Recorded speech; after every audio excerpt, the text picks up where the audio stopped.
हरे कृष्ण।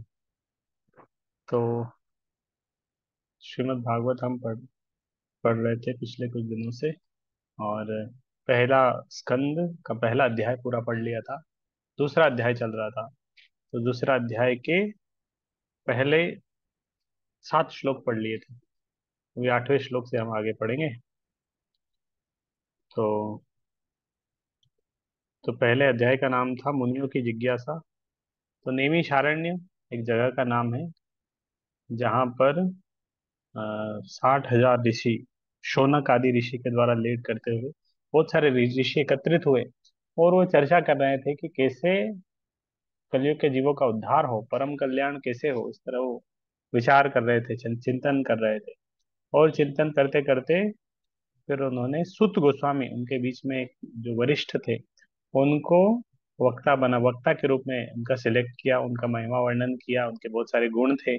सुत गोस्वामी जितने परीक्षित महाराज को जब सुखदेव गोस्वामी भागवत सुना रहे थे, उसी समय सुत गोस्वामी भी वहां पर बैठे थे। तो उन्होंने भी भागवत सुना था।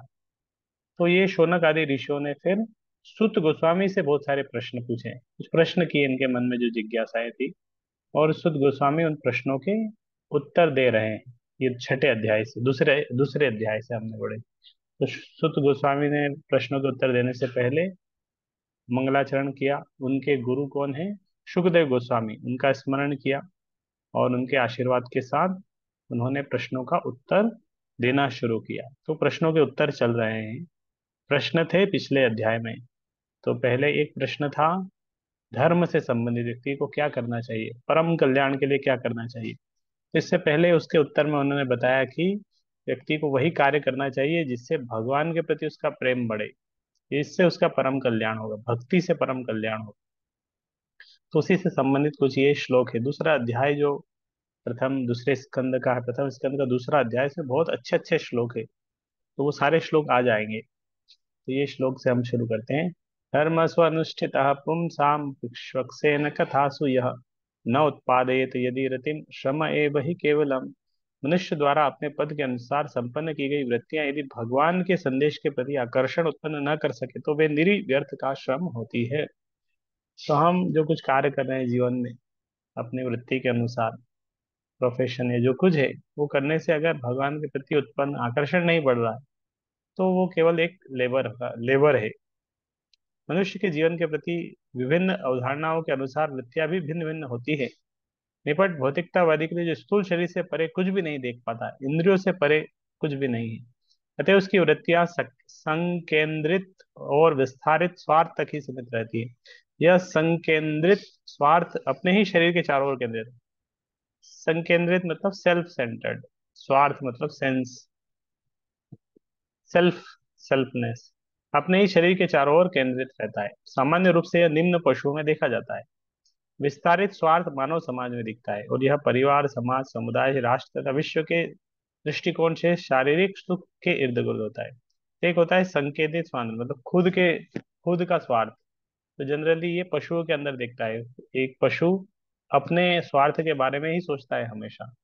दो कुत्तों को अगर हम रोटी फेंकेंगे, तो दोनों लड़ेंगे आपस में, मैं खाऊंगा, वो बोलेगा नहीं मैं खाऊंगा। भले ही दोनों आपस में भाई है, लेकिन दोनों लड़ेंगे उसके लिए भी। एक परिवार हो सकते हैं, माँ बेटे भी हो सकते हैं, आपस में लड़ेंगे वो उसके लिए।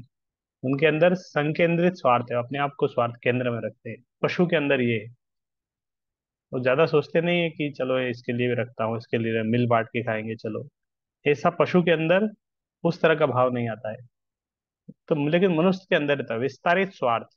मनुष्य के अंदर भी कुछ मनुष्य ऐसे हो सकते हैं जिनके अंदर विस्तारित स्वार्थ नहीं है, लेकिन मनुष्य समाज में थोड़ा विस्तारित स्वार्थ भी लगता है। विस्तारित से होता है कि नहीं, ये मेरे लिए और मेरे परिवार के लिए, मेरा परिवार बस, दूसरे को नहीं दूंगे, मेरे परिवार के लिए। तो बोलते हैं, नहीं मेरे समाज के लिए मैं बहुत कुछ करूंगा। तो बोलते हैं, नहीं मेरे समुदाय के लिए, मेरे गांव के लिए, मेरे प्रदेश के लिए, मेरे राष्ट्र के लिए। तो ये जहां जहां कर रहा है, केंद्र में कौन है? मैं, मेरा राष्ट्र। तो जब मेरा आ जाता है तो फिर वो स्वार्थ हो गया, निस्वार्थ नहीं रहा। कोई बोलेगा मेरा भारत महान। तो भारत महान नहीं है, मेरा भारत महान है। मतलब मेरा जन्म हुआ है भारत में, इसीलिए मेरा संबंध है उसके साथ, इसीलिए वो महान है। अगर मेरा जन्म भारत में नहीं होता तो फिर वो महान नहीं होता। लेकिन मेरा जन्म भारत में हुआ इसलिए भारत महान है ना। देखा होगा आपने। तो ये सेल्फ, विस्तारित सेल्फ है, एक्सटेंडेड सेंस ग्रेटिफिकेशन बोलते हैं इसको। भौतिकतावादियों के ऊपर मनोधर्मी तर्कवादी होते हैं जो मनो जगत में उड़ान भरते रहते हैं, और उनकी वृत्तियों में कविता बनाना, दार्शनिक पन या शरीर तथा मन के वही सीमित स्वार्थ के उद्देश्य से कोई वाद चलाना सके। किंतु शरीर तथा मन के ऊपर सुप्त आत्मा है जो शरीर शरीर में न रहे तो सारे शारीरिक तथा मानसिक स्वार्थ शून्य एवं व्यर्थ एवं शून्य हो जाए। किंतु कम बुद्धिमान लोगों को आत्मा के आवश्यकताओं की कड़ी जन, और कुछ कुछ लोग उससे थोड़ा और ऊपर उठते हैं विस्तारित सेल्फ ग्रेटिफिकेशन से। तो वो फिर क्या, दार्शनिक चिंतन रहते हैं, कविताएं लिखते हैं, दार्शनिक अलग अलग कुछ फिलोसॉफी लेके आते हैं, ये वाद वो वाद, कम्युनिस्ट वाद और इस तरह। लेकिन वो भी व्यर्थ है जब तक व्यक्ति आत्मा के स्तर पर नहीं आएगा, उसका ज्ञान का स्तर आत्मा तक नहीं आएगा, तब तक सब व्यर्थ है। क्योंकि मूर्ख लोगों को ना तो कोई आत्मा की जानकारी होती है, न इसकी ही कि वह शरीर तथा मन के विचार क्षेत्र से किस तरह परे है। फलस्वरूप वे अपनी अपनी वृत्तियों से संतुष्ट नहीं रहते। यहाँ पर आत्म संतुष्टि का प्रश्न उठाया गया है। आत्मा स्थूल शरीर तथा सूक्ष्म मन से परे है। वह शरीर तथा मन का एक सशक्त सक्रिय तत्व है। सुप्त आत्मा की आवश्यकता को जाने बिना केवल शरीर तथा मन को तुष्ट करके कोई भी सुखी नहीं रह सकता। शरीर तथा मन तो आत्मा के व्यर्थ के बाह्य आवरण मात्र है। आत्मा की आवश्यकताएं पूरी होनी ही चाहिए। केवल पंछी के पिंजड़े की सफाई करके पंछी को प्रसन्न नहीं किया जा सकता। मनुष्य को इस पंछी की खुद की आवश्यकताएं जाननी चाहिए।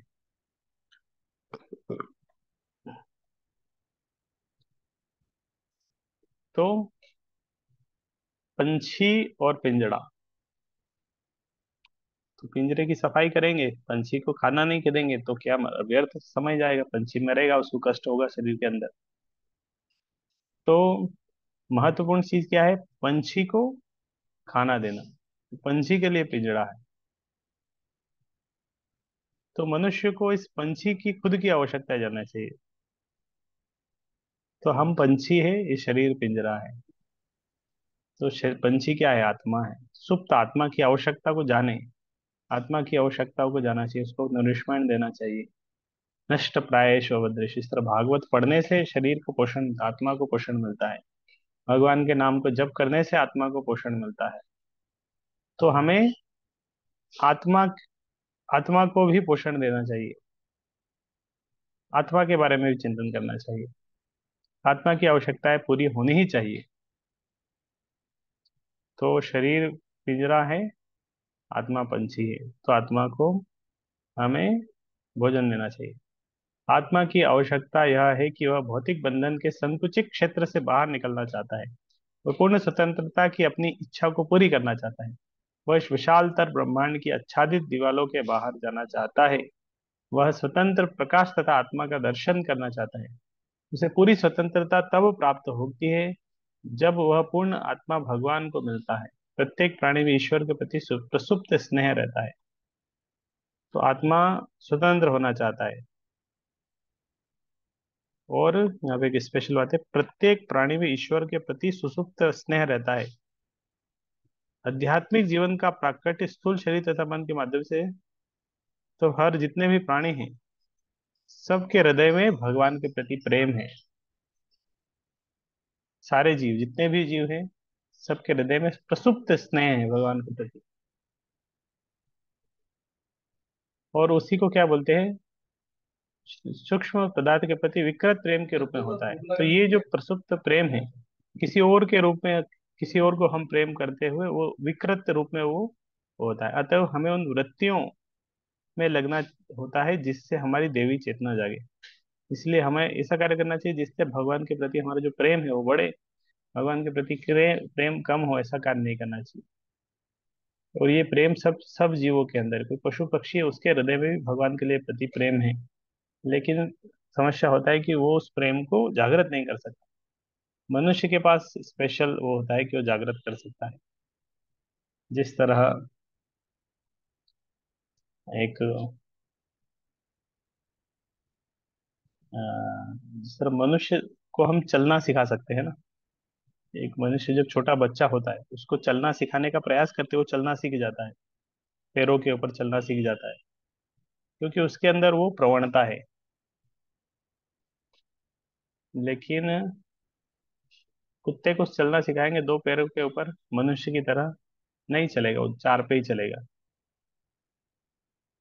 बहुत ट्रेनिंग देते हैं तब जाके वो थोड़ा सा खड़ा हो पाता है दो के दो पैर पे, चलता नहीं है। लेकिन मनुष्य चल सकते हैं सर। मनुष्य के प्रति जो इस भगवान के प्रति सुसुप्त प्रेम है, मनुष्य जगा सकता है उसके अंदर, वो टेंडेंसी है। मनुष्य को परमेश्वर के दिव्य संदेश का श्रवण तथा कीर्तन करने से अनुच्च नहीं करती। यहाँ पर इसी वृत्ति को समय का व्यय बताया गया है। ऐसा इसलिए है कि अन्य वृत्तियां, चाहे वे किसी भी वाद के रूप में हो, आत्मा की मुक्ति नहीं दिला सकती। यहाँ तक कि मोक्ष कामियों के कर्म भी व्यर्थ माने जाते हैं, क्योंकि वे समस्त स्वतंत्रताओं के मूल स्रोत को नहीं जान पाते। निपट भौतिकतावादी व्यवहारिक रूप से देख सकता है कि उसका भौतिक लाभ काल तथा स्थल से बंधा है, चाहे वह श्लोक में हो या अन्यत्र। यदि वह स्वर्गलोक में भी चला जाए तो उसकी लालायित आत्मा को यहाँ भी स्थायी वास नहीं मिलेगा। इस लालायित आत्मा को पूर्ण भक्ति की पूर्ण वैज्ञानिक विधि द्वारा तुष्ट किया जाना चाहिए। तो लालायित आत्मा बोला है, अवर सोल इज हैंकरिंग, इसके लिए, प्रेम के लिए, भगवत भगवान के प्रेम के लिए, तो वो भक्ति के द्वारा ही तुष्ट किया जा सकता है। दूसरे द्वारा हम तुष्ट करेंगे तो फिर से वो होंगे। नेक्स्ट अच्छा श्लोक है। धर्मस्य हि अपवर्गस्य नार्थायोपकल्पते नार्थस्य धर्मेकान्तस्य कामो लाभाय हि स्मृतः। समस्त वृत्तिपरक कार्य निश्चित ही परम मोक्ष के निमित्त होते हैं, उन्हें कभी भौतिक लाभ के लिए संपन्न नहीं किया जाना चाहिए। इससे भी आगे ऋषियों के अनुसार जो लोग परम वृत्ति में लगे हैं, उन्हें चाहिए कि इंद्रिय तृप्ति के संवर्धन हेतु भौतिक लाभ का उपयोग कदापि नहीं करना चाहिए। हरे कृष्ण। तो धर्मस्य ही अपवर्गस्य, समस्त वृत्ति कार्य निश्चय ही परम। तो इससे पहले वाले बताए थे कि ऐसा कार्य करना चाहिए जिससे भगवान के प्रति प्रेम बढ़े, धर्म करना चाहिए, फिर वो कार्य परम मोक्ष के निमित्त होता है। तो भौतिक लाभ के लिए संपद नहीं करना चाहिए। धर्मस्य ही अपवर्गस्य, धर्म को कभी भौतिक लाभ के लिए नहीं करना चाहिए। इससे भी आगे ऋषियों के अनुसार जो लोग परम वृत्ति धर्म में लगे हैं, उन्हें चाहिए कि इंद्रिय तृप्ति के संवर्धन हेतु भौतिक लाभ का उपयोग कदापि नहीं करना चाहिए। हमें पहले ही बता चुके हैं, हम यह पहले ही बता चुके हैं कि पूर्ण ज्ञान तथा भौतिक अस्तित्व से विरक्ति भगवान की शुद्ध भक्तिमय प्रेमा के पीछे पीछे स्वतः आ जाते हैं। तो अगर भक्ति है तो भक्ति के पीछे पीछे ज्ञान और विरक्ति अपने आप आ जाते हैं। तो कहते हैं भक्ति के दो पुत्र है, ज्ञान और वैराग्य। तो पुत्र, जहाँ माँ है उधर पुत्र अपने आप आ जाएंगे। किंतु कुछ लोग ऐसे हैं जो मानते हैं कि धर्म सहित समस्त प्रकार की वृत्तियां भौतिक लाभ के निमित्त हैं। संसार के किसी भी भाग में किसी भी साधारण व्यक्ति की सामान्य प्रवृत्ति यही होती है कि धार्मिक या अन्य व्यक्ति के बदले कोई न कोई भौतिक लाभ प्राप्त हो। यहाँ तक कि वैदिक साहित्य में भी समस्त धार्मिक कृत्यों के लिए भौतिक लाभ का प्रलोभन दिया जाता है, और अधिकांश लोग इसे धार्मिकता के प्रलोभनों के अथवा आशीर्वादों के प्रति आकृष्ट होते हैं। तो फिर ऐसे तथाकथित धार्मिक लोग भौतिक लाभों के प्रति आकृष्ट होते हैं, क्योंकि भौतिक लाभ से इच्छाओं की पूर्ति हो सकती है, और इच्छाओं की पूर्ति से इंद्रिय तुष्टि होती है। व्यक्तियों के इस चक्र में तथाकथित धार्मिकता भी आती है, जिसके बाद भौतिक लाभ तथा भौतिक लाभ के बाद इच्छा पूर्ति, इंद्रिय तृप्ति पूरी तरह से व्यस्त व्यस्त समस्त प्रकार के व्यक्तियों का सामान्य मार्ग। किंतु श्रीमद् भागवत के निर्णय के अनुसार इस श्लोक में शुद्ध गोस्वामी ने के कथन द्वारा इसका निषेध किया है। एक होता है ना धर्म, अर्थ, काम, मोक्ष। बोले धर्म करो, धर्म से अर्थ भौतिकवाद, कुछ भौतिक लाभ कमाओ, अर्थ आ जाएगा, उससे इंद्रिय तृप्ति करो, इंद्रिय तृप्ति इतना करो इतना करो, फिर उससे डिटेच में वैराग्य आ जाए, फिर मोक्ष की तरफ बढ़ो। लेकिन ये श्लोक सीधे इसको कटा कर दे, बोले धर्मस्य ही अपवर्ग, धर्म का अर्थ, और धर्म अर्थ के लिए नहीं करना चाहिए। मनुष्य को चाहे कि भौतिक लाभ के लिए ही कोई वृत्ति न अपनाए, न ही भौतिक लाभ का उपयोग इंद्रिय तृप्ति के लिए किया जाए। भौतिक लाभ का सदुपयोग किस प्रकार किया जा सकता है, इसका वर्णन आगे हुआ। तो पहला ये ऊपर के वाला श्लोक धर्म के ऊपर है, फिर ये अर्थ के ऊपर ये श्लोक है। कामस्य न इंद्रिय प्रीतिर लाभो जीवेत जावता जीवस्य तत्व जिज्ञासा नार्थ यश्य है कर्मे। तो ऊपर वाले श्लोक में बोला धर्म अर्थ के लिए नहीं, और यहाँ पे बोला अर्थ इंद्रिय तृप्ति के लिए नहीं। जीवन की इच्छाएं इंद्रिय तृप्ति की ओर लक्षित नहीं होना चाहिए। मनुष्य को केवल स्वस्थ जीवन की या आत्म संरक्षण की कामना करनी चाहिए, क्योंकि मानव तो परम सत्य के विषय में जिज्ञासा करने के निमित्त बना है। मनुष्य की वृत्तियों को इसके अतिरिक्त अन्य कोई लक्ष्य नहीं होना चाहिए। ऊपर वाले ने बोला था धर्म अर्थ के लिए नहीं है, यहाँ पे बोला अर्थ इंद्रिय तृप्ति के लिए, अर्थ काम के लिए नहीं है। नहीं तो जीवन का लक्ष्य अर्थ और इंद्रिय तृप्ति बन जाएगा। तो फिर बताया कि जीवन का लक्ष्य इंद्रिय तृप्ति नहीं होना चाहिए, एक स्वस्थ जीवन आत्म संरक्षण का की कामना करना चाहिए। पूर्ण रूप से मोहग्रस्त भौतिक सभ्यता केवल गलत तरीके से इंद्रिय तृप्ति की इच्छा पूर्ति की दिशा में अग्रसर है। ऐसी सभ्यता में जीवन के सभी क्षेत्रों में इंद्रिय तृप्ति ही चरम लक्ष्य होता है, चाहे राजनीति हो या कि समाज सेवा, परोपकार, परहितवाद या धर्म। यहाँ तक कि मोक्ष में भी यही इंद्रिय तृप्ति के रंग की प्रधानता बढ़ती ही जा रही है। राजनीतिक क्षेत्र में लोगों के नेता अपनी अपनी इंद्रिय तृप्ति के लिए परस्पर झगड़ते हैं। मतदाता भी नेताओं को तभी मानते हैं जब वे उनकी इंद्रिय तृप्ति कराने का वचन देते हैं। जब मतदाता अपनी इंद्रिय तृप्ति में असंतुष्ट हो जाते हैं, तब वे नेता को पदच्युत करा देते हैं। नेताओं द्वारा मतदाताओं की इंद्रिय की तुष्टि न करके उन्हें सदैव निराश करना पड़ता है। अन्य क्षेत्रों में भी लागू होता है। कोई भी जीवन की समस्याओं के प्रति गंभीर नहीं है, यहाँ तक कि परम सत्य से तदाकार होने के इच्छुक पथगामी भी इंद्रिय तृप्ति के लिए आध्यात्मिक हत्या करने तक का उद्यत रहते हैं। किंतु भागवत का कथन है कि मनुष्य को इंद्रिय तृप्ति के लिए नहीं जीना चाहिए। इंद्रियों की तुष्टि वही तक की जाए जहां तक आत्म संरक्षण हेतु आवश्यक हो, इंद्रिय तृप्ति के लिए नहीं। तो इंद्रिय तृप्ति नहीं कराएंगे तो ऊपर में बताया कि लोग नेता को भी इंद्रिय तृप्ति नहीं कराते, उसको रिजेक्ट कर देते। आज वोटिंग हो रहा है, एक हमारा मंदिर से जुड़ा हुआ व्यक्ति है, वो गया होगा वोट करने के लिए। वोट करो, आपको शराब का एक बोतल मिलेगा, अगर स्टॉल लगा होगा कुछ तो। इंद्रिय तृप्ति मिल रहा है, इसीलिए उसको व्यक्ति सिलेक्ट करेगा। क्योंकि शरीर इंद्रियों से बना है और ये इंद्रियां कुछ न कुछ तुष्टि चाहती है, अतः ऐसी इंद्रियों की तुष्टि के लिए कुछ विधि विधान बनाए गए, किंतु इंद्रियां अनियंत्रित भोग के लिए नहीं है। उदाहरणार्थ विवाह यानी स्त्री तथा पुरुष के युति संतानोत्पत्ति के लिए आवश्यक है, किंतु यह इंद्रिय भोग के लिए नहीं होता। स्वेच्छ निरोध के अभाव में परिवार नियोजन के लिए प्रचार करना पड़ता है, किंतु मूर्ख लोग यह नहीं जानते हैं कि परम सत्य की खोज में लगते ही स्वतः परिवार नियोजन हो जाता है। परम सत्य की खोज करने वाले कभी भी अनावश्यक इंद्रिय तृप्ति के प्रति आकृष्ट नहीं होते, क्योंकि परम सत्य की खोज के कार्य में वे पूरी तरह व्यस्त रहते हैं।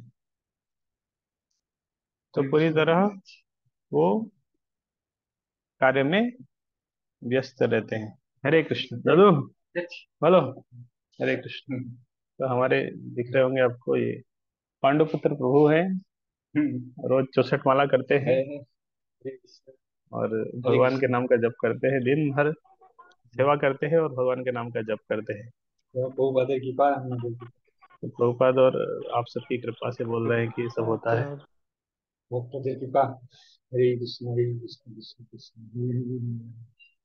सब भागवत पढ़ছে। আচ্ছা, আমি তো মাস্টার আছি। हाँ, तो बोल रहे कि मैं तो बहुत तो মাস্টার पढ़ना नहीं है जानते हैं, लेकिन भागवत का जो सार है उन्होंने उसको पकड़ के रखा है, वो है भगवान के नाम का जप करना। तो जप करते हैं जितना हो सकता है, बिल्कुल समय व्यर्थ नहीं गवाते हैं। एक समय, एक मिनट भी उनका वेस्ट नहीं करते हैं, हमेशा माला लेके भगवान के नाम का जप करते हैं। हरे कृष्ण हरे कृष्ण, हरे हरे हरे कुछ बोलना है, एक दो शब्द? हरे हम की बोले। ठीक है, अच्छा, हरे कृष्ण। हरे कृष्ण। अरे আসছে না তো আসছে। আরে কোন পাগলা আছে রে? কেউ আসেনি। तो हम आगे बढ़ते हैं। দেখো अतएव जीवन के प्रत्येक क्षेत्र में परम सत्य की खोज की ही चरम लक्ष्य बनना चाहिए। जिस तरह इसे लिखा हुआ है कि व्यक्ति पूरी तरह उसी में लग जाए तो इंद्रिय तृप्ति का समय ही नहीं रहेगा। तो पूरा इतना रुचि है भगवान के नाम में हमारे प्रभु को, कि उसके पास समय ही नहीं रहता कि बाकी चीजों के बारे में सोचे। तो उसी उसी में समय चले जाता है, क्योंकि वह हर तरह, अतएव जीवन के प्रत्येक क्षेत्र में परम सत्य की खोज की ही चरम लक्ष्य होना चाहिए। इससे मनुष्य सुखी हो गया, क्योंकि वह तरह तरह की इंद्रिय तृप्ति में कम लिप्त होगा, और वह परम सत्य क्या है इसकी व्याख्या आगे की गई है। तो अब परम तत्व के बारे में थोड़ा सा बता रहे हैं। ऊपर में धर्म अर्थ काम मोक्ष को बताया कि धर्म अर्थ के लिए नहीं है, काम मोक्ष के लिए, अर्थ मुख्य काम के लिए नहीं है। अरे भैया। तो ये श्लोक में बताया, ये महत्वपूर्ण श्लोक है। इसमें बताया कि जो पर ब्रह्म है, जो ट्रांसेंडेंटल, जो स्पिरिचुअल नॉलेज, उसके तीन स्तर होते हैं: ब्रह्म, परमात्मा, भगवान। वदन्ति तत्तत्त्वविदस्तत्त्वं यद्ज्ञानम् अद्वयम् ब्रह्मेति परमात्मेति भगवानेति शब्दते। परम सत्य को जानने वाले विद्वान अध्यात्मवादी तत्वविद इस अद्वैत तत्व को ब्रह्म, परमात्मा या भगवान के नाम से पुकारते हैं। तो जो भी आध्यात्मिक जीवन में आगे बढ़ रहे हैं, आगे बढ़ते बढ़ते धीरे धीरे वो अगर रियल में स्पिरिचुअलिस्ट है, तो या तो वो ब्रह्म के स्तर पर आएंगे, परमात्मा के स्तर पर आ रहे भगवान, कहीं ना कहीं ये इस तरह वो उससे स्पिरिचुअलिटी से कनेक्ट होंगे, ब्रह्म ब्रह्म स्तर पे होंगे, परमात्मा पे, भगवान पे। अगर कोई स्पिरिचुअल प्रैक्टिस कर रहा है, आध्यात्मिक जीवन जी रहा है, वो न ब्रह्म में है, न परमात्मा, न भगवान है, तो वो अध्यात्मवादी नहीं है। वो इंद्रिय तृप्ति कर रहा है अपना, नाम बस अध्यात्म है। आजकल बहुत सारे इस तरह के ऑर्गेनाइजेशन है, न ब्रह्म का ज्ञान देते हैं, न परमात्मा का ज्ञान देते हैं, न भगवान का ज्ञान देते हैं। वो बोलते हैं अपने आप को बहुत स्पिरिचुअलिस्ट है, तो वो परम सत्य की किसी कैटेगरी में नहीं है। आ गया दब दो। परम सत्य ज्ञाता तथा ज्ञेय दोनों है, और इनमें कोई गुणात्मक भेद नहीं है। अतः ब्रह्म, परमात्मा तथा भगवान गुणात्मक रूप से एक ही है। इसी को उपनिषदों के जिज्ञासु निर्विशेष ब्रह्म के रूप में, हिरण्यगर्भ या योगीजन अंतर्यात्मी परमात्मा के रूप में, तथा भक्तगण भगवान के रूप में अनुभव करते हैं। तो गुणात्मक रूप से तीनों एक ही है। तीनों परम तत्व है, ब्रह्म है, परमात्मा, भगवान, तीनों एक ही है। दूसरे शब्दों में भगवान अर्थात परमेश्वर का स्वरूप परम सत्य का अंतिम शब्द है। परमात्मा भगवान का आंशिक स्वरूप है। तो पूर्ण, पूर्ण क्या है उसकी, तो भगवान का रूप है, स्वरूप है। फिर परमात्मा भगवान का आंशिक स्वरूप है, और निर्विशेष ब्रह्म भगवान का वैसा ही तेज है जैसे कि सूर्य के किरणें सूर्यदेव के लिए है। कभी कभी उपर्युक्त दोनों विचारधाराओं के अल्पज्ञ जिज्ञासु अपनी अपनी अनुभूति के पक्ष में तर्क करते हैं, किंतु जो लोग परम सत्य के वास्तविक दृष्टा हैं, वे अच्छी प्रकार जानते हैं कि एक ही परम सत्य के ये तीन लक्षण भिन्न भिन्न दृष्टिकोण से भिन्न भिन्न दिखते हैं। तो प्रभुपाद बहुत बार एक उदाहरण बताते हैं सूर्य का। तो बोले एक सूर्य के तीन एस्पेक्ट है, एक है सूर्य देव। सूर्य देव अलग अलग देवता देवता है। तो एक सूर्य देव है जो देवता है, वो व्यक्ति है हमारे जैसे। फिर एक सूर्य ग्लोब, जो सूर्य सूर्य का जो ग्लोब है। और तीसरा होता है सूर्य प्रकाश। तो सूर्य प्रकाश, सूर्य का ग्लोब और सूर्य देव। तो जो सूर्य का प्रकाश है वो ब्रह्म की तरह है, निराकार है। तो ग्लोब है वो परमात्मा एस्पेक्ट की तरह है, आकार है वहां पे। लेकिन हम ब्रह्म परमात्मा, और एक है सूर्य देव, स्वयं सूर्य देव, वो व्यक्ति है, उनसे कोई मिल सकता है, बात कर सकता है, आदान प्रदान होता है। तो इस तरह ब्रह्म का कोई रूप नहीं है, निराकार है, सूर्य ज्योति की तरह। ग्लोब का आकार है लेकिन वो आदान प्रदान नहीं करता। परमात्मा का रूप है, दर्शन कर सकता है व्यक्ति के प्रदान कर, लेकिन आदान प्रदान नहीं होता है। लेकिन भगवान के साथ आदान प्रदान हो जाता है। भगवान से प्रार्थना करते हो, सुनते, भोग लगाते हो, ग्रहण करते हैं, आशीर्वाद देते हैं। उनकी लीलाएं हैं, लीला में कोई भाग ले सकता है, लीलाएं सुन सकता है। तो इस तरह भगवान की लीलाएं हैं, वो उसमें सब कुछ होता है।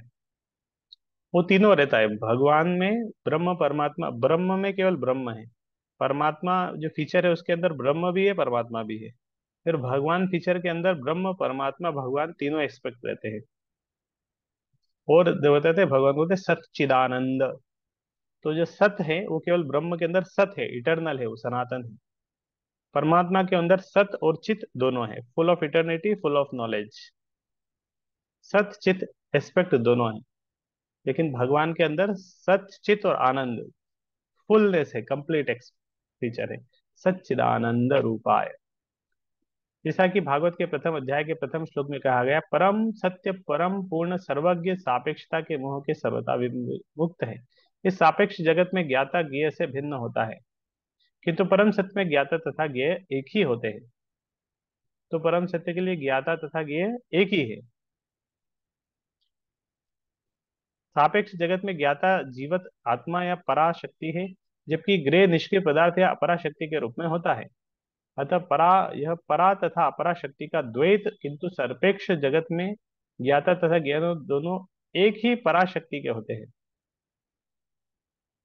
परम शक्तिमान की तीन प्रकार की शक्तियां हैं। शक्ति तथा शक्तिमान में कोई अंतर नहीं होता, लेकिन शक्तियों की गुणवत्ता में अंतर होता है। परम जगत तथा जीवात्माएं एक ही पराशक्ति से बने हैं, लेकिन यह भौतिक जगत अपराशक्ति है। जीव अपराशक्ति के संपर्क में रहने से मोहग्रस्त हो जाता है और यह सोचता है कि वह अपराशक्ति से संबंधित है। अतः भौतिक जगत में सापेक्षता का भाव है, किंतु परम पूर्ण में ज्ञाता तथा ज्ञेय में अंतर नहीं होता और प्रत्येक वस्तु पूर्ण होती है। तश्रद्धा मुनयो ज्ञान वैराग्य युक्तया पश्यन्त्यात्मनि च आत्मानं भक्त्या श्रुतग्रहीतया। ज्ञान तथा वैराग्य से संबंधित गंभीर जिज्ञासु या मुनि वेदांत श्रुति के श्रवण से ग्रहण की हुई भक्ति का द्वारा परम सत्य की अनुभूति करता है। तो परम सत्य की अनुभूति कैसे हो सकता है? श्रवण के माध्यम से। भगवान वासुदेव जो परम सत्य की पूर्ण अभिव्यक्ति के समान है, उनकी भक्तिमय सेवा की प्रक्रिया से परम सत्य की अनुभूति होती है। ब्रह्म उनका दिव्य शारीरिक तेज है, वो परमात्मा उनका आंशिक स्वरूप है। फलतः ब्रह्म या परमात्मा की अनुभूति परम सत्य की आंशिक अनुभूति मात्र है। तो ये ब्रह्म परमात्मा परम सत्य की कैसी है? आंशिक आंशिक अनुभूति है। मनुष्य चार प्रकार के होते हैं: कर्मी, ज्ञानी, योगी तथा भक्त। कर्मी भौतिकतावादी होते हैं, किंतु शेष तीन अध्यात्मवादी होते हैं। भक्त तीन प्रथम श्रेणी के अध्यात्मवादी होते हैं, उन्होंने परम पुरुष का साक्षात्कार कर लिया। किंतु दूसरी श्रेणी में वह अध्यात्मवादी होते हैं जिन्होंने परम पुरुष के पूर्ण अंश का आंशिक साक्षात्कार किया है। और तीसरी श्रेणी वे आते हैं जिन्हें परम पुरुष की दिव्य झांकी का आभास मात्र होता है, जैसा कि भगवत गीता तथा अन्य वैदिक ग्रंथों में कहा गया है। परम पुरुष का साक्षात्कार भक्ति में सेवा द्वारा किया जाता है। तो यह ना कर्मी, ज्ञानी, योगी, भक्त। तो कर्मी वाला व्यक्ति कौन सा है? जो इंद्रिय तृप्ति में लगा है, उसको वो अध्यात्मवादी नहीं है। तो ज्यादातर दुनिया के लोग कर्मी हैं।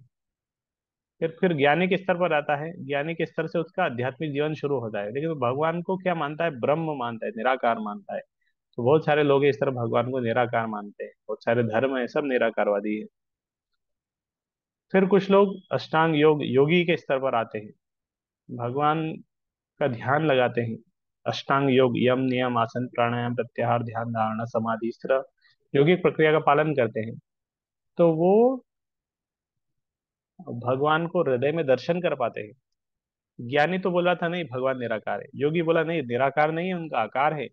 हृदय में दर्शन भी कर पाता है भगवान का योगी, भगवान का दर्शन कर पा रहा है। तो भगवान का आकार का अनुभव होता है उसको, लेकिन आदान प्रदान नहीं होता है। भक्त के रूप में भगवान भगवान को साकार रूप में देखता है, आदान प्रदान होता है, लीलाएं होती है, एक्सचेंजेस होते हैं, तो वो भक्ति होती है। इसके पूर्ण पीछे ज्ञान तथा भौतिक संगति से वैराग्य सत्य। हम पहले ही बता चुके हैं कि भक्तिमय सेवा के बाद ज्ञान तथा भौतिक संगति से वैराग्य आते हैं। क्योंकि ब्रह्म तथा परमात्मा की अनुभूति उन परम सत्य की अपूर्ण अनुभूतियां हैं, तब ब्रह्म तथा परमात्मा को प्राप्त करने के साधन अर्थात ज्ञान तथा योग मार्ग भी परम सत्य की अनुभूति के अपूर्ण साधन है।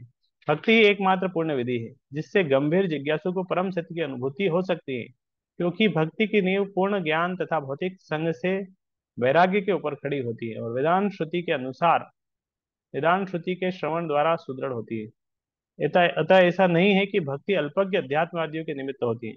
भक्तों की तीन श्रेणियां हैं: प्रथम, द्वितीय तथा तृतीय। तृतीय श्रेणी के भक्त या नव दीक्षित भक्त जो ज्ञान विहीन होते हैं, भौतिक संगति से विरक्त नहीं होते हैं, वे तो मंदिर में अर्चा विग्रह की पूजा की प्रारंभिक प्रक्रिया के प्रति ही आकृष्ट होते हैं। इसे भक्त भौतिक भक्त कहलाते हैं। ऐसे भक्त आध्यात्मिक लाभ की अपेक्षा भौतिक लाभ के प्रति अधिक आसक्त होते हैं। अतः मनुष्य को इस भौतिक भक्ति से उत्पन्न करके भक्ति की द्वितीय अवस्था प्राप्त करनी होती है। इस द्वितीय अवस्था में भक्त को भक्ति की दिशा में चार तत्व दिखाई पड़ते हैं: परम ईश्वर, उनके भक्त, अज्ञानी तथा ऋषालु।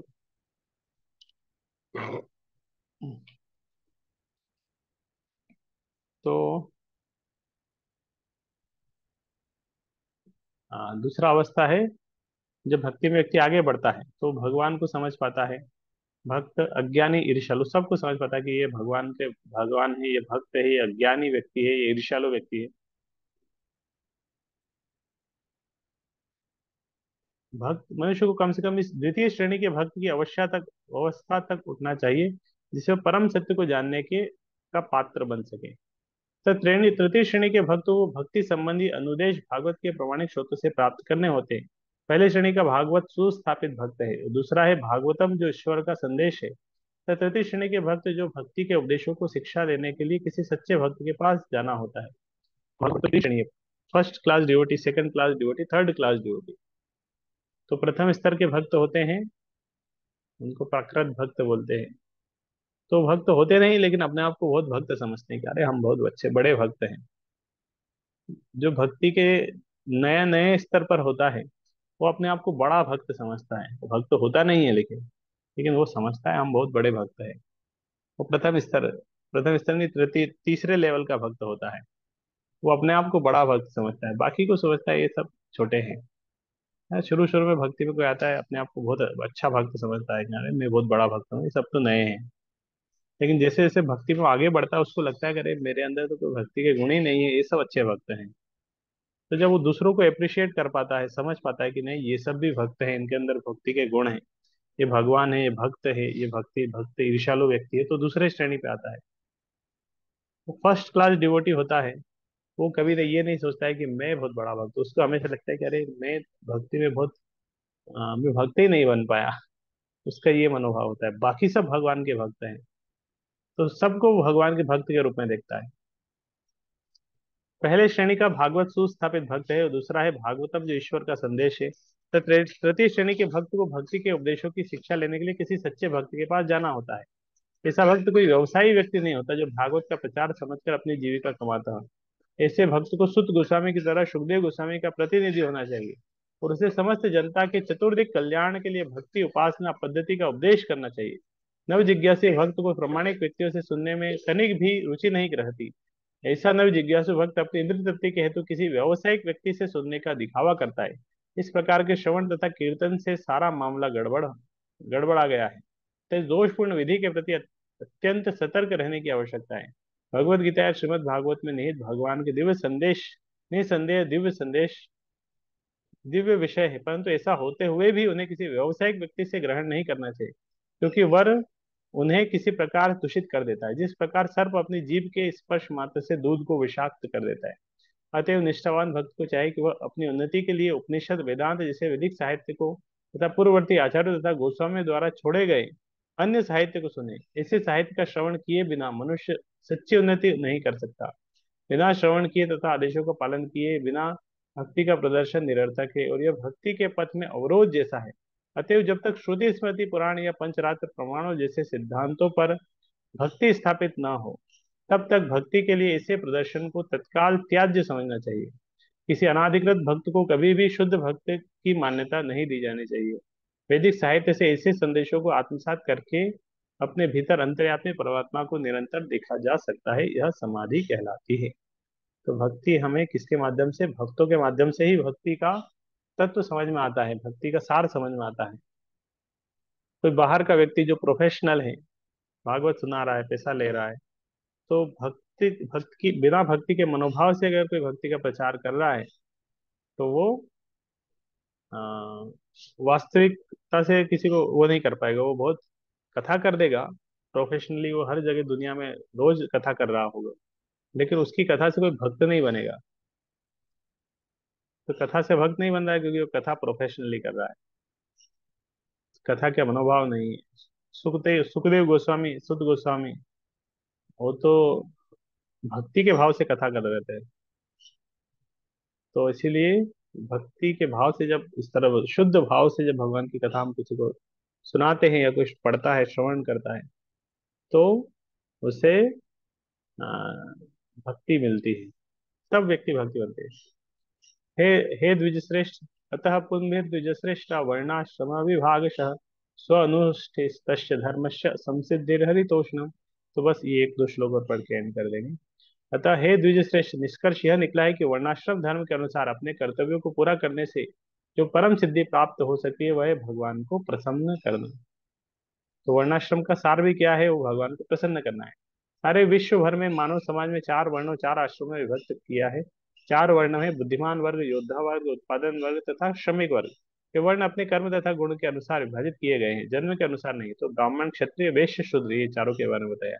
तो ये किसके अनुसार है? कर्म के अनुसार, जन्म से नहीं है। फिर जीवन के चार आश्रम भी है, इनके नाम है विद्यार्थी जीवन, गृहस्थ जीवन, वानप्रस्थ, भक्ति जीवन। मानव समाज का परम हित इसी में है कि जीवन इसी तरह ही विभाजित हो, अन्यथा कोई भी सामाजिक संस्था स्वस्थ विकास नहीं कर सकती। इनमें से जीवन के प्रत्येक विभाग का लक्ष्य परम सत्य भगवान को प्रसन्न करना है। मानव समाज के इस संस्थागत कार्य को वर्णाश्रम धर्म के रूप में जाना जाता है, जो सुसंस्कृत जीवन के लिए अत्यंत स्वाभाविक है। वर्णाश्रम धर्म का निर्माण इसीलिए किया गया है कि परम सत्य की अनुभूति हो सके। इसका निर्माण एक विभाग को दूसरे पर कृत्रिम आधिपत्य के लिए नहीं किया गया। जब इंद्रिय तृप्ति की अत्यधिक आसक्ति के कारण जीवन का लक्ष्य अर्थात परम सत्य का साक्षात्कार चूक जाता है, तब जैसा कि पहले कहा जा चुका है, स्वार्थी लोगों द्वारा वर्णाश्रम धर्म का उपयोग कमजोर वर्ग पर कृत्रिम आधिपत्य दिखाने के लिए किया जाता है। कलयुग में अर्थात कलह प्रधान युग में यह कृत्रिम आधिपत्य पहले से चालू है, किंतु जो लोग सयाने हैं ये जानते हैं कि वर्ण तथा आश्रम विभाग सहज व्यापारिक सामाजिक व्यवहार तथा उच्च विचार युक्त आत्म साक्षात्कार के लिए है, अन्य किसी प्रयोजन के लिए नहीं। यहाँ पर भागवत का कथन है कि जीवन का सर्वोच्च लक्ष्य यह वर्णाश्रम धर्म की परम सिद्धि है, यह है कि हम सब मिलकर परमेश्वर को प्रसन्न रखें। इसकी पुष्टि भगवत गीता में भी हुई है। तस्मादेकेन मनसा भगवान सात्वतां पति श्रोतव्य कीर्तितव्य ध्येय पूज्यश्च नित्यदा। अतएव मनुष्य को चाहिए। तो पहले धर्म, अर्थ, काम, मोक्ष, उसके बारे में थोड़ा बताया, धर्म की वृत्ति को बताया, फिर वर्णाश्रम का सारे भगवान को प्रसन्न करना, और एकदम डायरेक्टली भी बता रहे हैं वो क्या करना चाहिए। अतः मनुष्य को एकाग्र चित्त से उन पूर्ण पुरुषोत्तम भगवान के विषय में निरंतर श्रवण करना चाहिए, कीर्तन करना चाहिए, स्मरण करना चाहिए, पूजन करना चाहिए, जो भक्तों के रक्षक है। यदि परम सत्य का साक्षात्कार ही जीवन का चरम लक्ष्य है तो इसे हर संभव साधन से अवश्य करना चाहिए। उपर्युक्त वर्णों तथा आश्रमों में से हर एक पे गुणगान, श्रवण तथा स्मरण तथा पूजन, ये चार विधियां सामान्य वृत्तियां हैं। इन जीवन सिद्धांतों के बिना कोई रह नहीं सकता। जीवों के कार्यकलाप जीवन के इन्हीं चार विभिन्न सिद्धांतों में व्यस्त रहने में निहित होते हैं। विशेष रूप से आधुनिक समाज में तो मुख्यतया सारे कार्यक्रम श्रवण तथा कीर्तन पर ही मुख्यतया आधारित है। कोई भी व्यक्ति चाहे उसकी सामाजिक हैसियत कैसी भी क्यों न हो, वह कुछ ही काल में विख्यात हो जाता है यदि दैनिक समाचार पत्र उसका गुणगान करते हो, चाहे वे गुणगान झूठे हो या सच। कभी कभी तो यहाँ पे क्या बताया है, कोई भी व्यक्ति वो कैसा भी क्यों ना हो, अगर रोज उसके बारे में बहुत सारा वो आ रहा है, फेमस बन जाएगा। अगर उसके बारे में रोज न्यूज़पेपर में आ रहा है, अलग अलग लोग उसके बारे में चर्चा हो रहा है, इधर आ रहा है उधर आ रहा है, एडवर्टाइजमेंट आ रहा है, तो व्यक्ति फेमस हो जाता है, क्योंकि लोग उसके बारे में बार बार श्रवण कर रहे हैं, चिंतन कर रहे हैं, पठन कर रहे हैं। कभी कभी किसी दल का विशेष राजनीतिक नेताओं का विज्ञापन समाचार पत्रों में प्रसारित होता है। इसे गुणगान की विधि से एक नगण्य व्यक्ति भी अल्प समय में महत्वपूर्ण बन जाता है। तो व्यक्ति का कोई वैल्यू नहीं है, लेकिन वो जब उसके बारे में किसी को बार बार बताया जाता है तो व्यक्ति महत्वपूर्ण बन जाता है। किंतु अयोग्य व्यक्ति के ऐसे झूठे प्रचार से न तो उस व्यक्ति का लाभ होता है न समाज का। भले ही ऐसे प्रचार से क्षणिक प्रतिक्रिया हो ले, किंतु इसका प्रभाव स्थायी नहीं होता। अतः इसे कार्य समय का अपव्यय है। गुणगान तो उन पूर्ण पुरुषोत्तम भगवान तो गुणगान करना है। कोई व्यक्ति है जिसका झूठा प्रचार कर दिया, उसके अंदर गुण नहीं है, फिर भी उसका गुणगान जबरदस्ती किया जा रहा है, लोगों को उसका भक्त बनाया जा रहा है, उसका प्रभाव स्थायी नहीं रहेगा। थोड़ी देर लोग उसको फॉलो करेंगे, फिर अनफॉलो कर देंगे। गुणगान तो वो पूर्ण पुरुषोत्तम भगवान का करना चाहिए जिन्होंने हमारे सामने प्रकट होने वाली प्रत्येक वस्तु की सृष्टि की है। हम इसकी विस्तृत व्याख्या भागवत के जन्माद्यश्य वाले प्रथम श्लोक के आरंभ से ही कर चुके हैं। अन्यों का गुणगान करने या अन्यों के विषय में सुनने की प्रवृत्ति को गुणगान के वास्तविक लक्ष्य परमेश्वर की ओर होना चाहिए, इससे सुख उपजेगा। तो ये यहाँ से और अच्छे अच्छे श्लोक शुरू हो रहे हैं। 15 नंबर श्लोक, इस तरह भगवान का स्मरण करना चाहिए, और ये किस तरह भगवान के भक्तों की सेवा करने से सुश्रवण करने में रुचि मिलती है। और उसके बाद चार महत्वपूर्ण श्लोक आएंगे जो रोज उच्चारण होते हैं। शृण्वतां स्वकथा कृष्ण, पुण्य श्रवण कीर्तन। 17, 18, 19, 20। तो हम कल ये सारे श्लोक पढ़ेंगे। 15 नंबर श्लोक से हम कंटिन्यू करेंगे कल। हरे कृष्ण।